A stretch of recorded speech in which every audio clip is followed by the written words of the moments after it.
Selamat datang di Kulbut, kuliah rambut.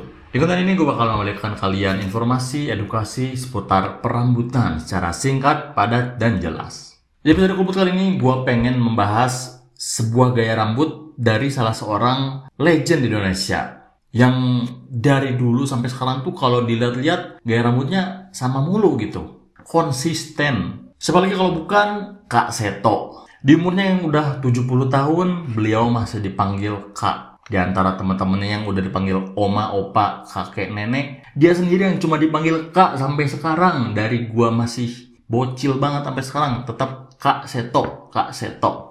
Jadi Kak Seto ini adalah seorang yang menurut gua tuh memiliki gaya rambut yang cukup ikonik gitu dari dulu sampai sekarang. Dengan gaya rambutnya yang rapih dan juga wajahnya yang tetap awet muda. Tanpa banyak cincong, langsung aja kita bahas.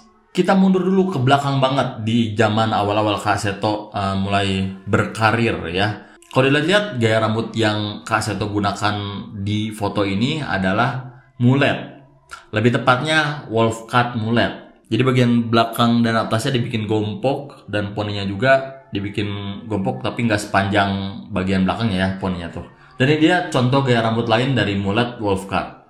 Ini bisa jadi referensi juga, menurut gue ini cukup relevan, masih relevan dipakai di tahun 2022 ini. Maju sedikit, di foto ini Kak Seto menggunakan gaya rambut belah pinggir yang menjadi ciri khasnya sampai sekarang. Kalau gue lihat-lihat, gaya rambut Kak Seto yang ini tuh lebih ke side ball gitu. Tapi side ballnya tuh bagian pinggir dan belakangnya nggak dipotong, alias panjang gitu. Sedangkan kalau side ball yang modern kan lebih ke semi-semi undercut ya, yang terlihat lebih modern. Dan ini gaya rambut terakhir dari Kak Seto. Sama, side ball juga, cuman bedanya lebih pendek gitu bagian sampingnya. Ya, yang gue bilang tadi, konsisten dari dulu sampai sekarang. Dia menggunakan side ball yang bagian pinggirnya tuh nggak dipotong, alias dibiarkan panjang. Tapi Kak Seto sendiri sudah mengklarifikasi kalau nama gaya rambutnya itu adalah poni gravitasi.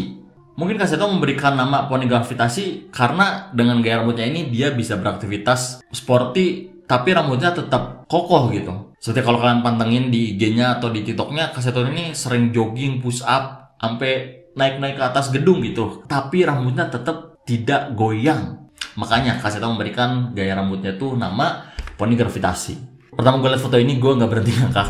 Tapi gue rasa ini cukup keren. Karena Kak Seto lebih menggunakan hair dryer dibandingkan pomade gue rasa ya. Atau mungkin dia menggunakan gel rambut yang bikin rambutnya tuh tetap kokoh di posisinya yang seperti ini. Nah, buat kalian yang pengen mengikuti gaya rambut Kak Seto, nih ada minimal panjang rambut yang harus kalian miliki. Oke, itu saja pembahasan Kulbut kali ini. Ya cukup pendek, tapi semoga saja ini bisa bermanfaat buat kalian yang masih bingung soal gaya rambut yang pengen dipilih atau penasaran dengan gaya rambut Kak Seto. Kalau kalian punya request buat gua bedah gaya rambut siapa atau request buat tips gaya rambut lain, boleh langsung aja komen di bawah mengenai tips atau konten yang harus gue bahas di video selanjutnya. Follow Instagram dan TikTok gue di bawah ini karena gue lebih aktif di dua platform itu. Dan jangan lupa like, comment, dan share. Juga subscribe, download akhir, dan see you di video selanjutnya. Ciao.